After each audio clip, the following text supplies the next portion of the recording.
We should mention, though, folks, don't do this at home. This is a completely controlled situation. We're with professional firefighters. The oil within that pot has actually reached its ignition temperature. As soon as we introduce oxygen to it, it's going to flash. So when a fire happens on the stove, a grease fire, it's first important to not panic. Not panic. The first thing you want to do is take a lid, slide it across the pot, turn off the heat on the stove, and back away. Shane, putting the lid on worked really great, but unfortunately we don't always do that, do we? No, what happens is a lot of people throw water on it. They don't know you should never throw water on a grease fire.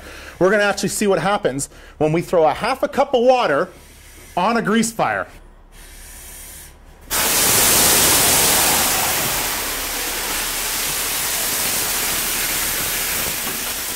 That, for lack of another word, my friend, was intense. Yes. Now, that's what happens in a kitchen? Can you imagine that's what happens on a normal range stove in your kitchen? That's what happens when you throw water on a kitchen fire. That's why a kitchen fire can take out a whole house. It just billowed across that roof, right down over top of us. Yes, all that steam in the water multiplies 1,700 times and fills the entire room with flame.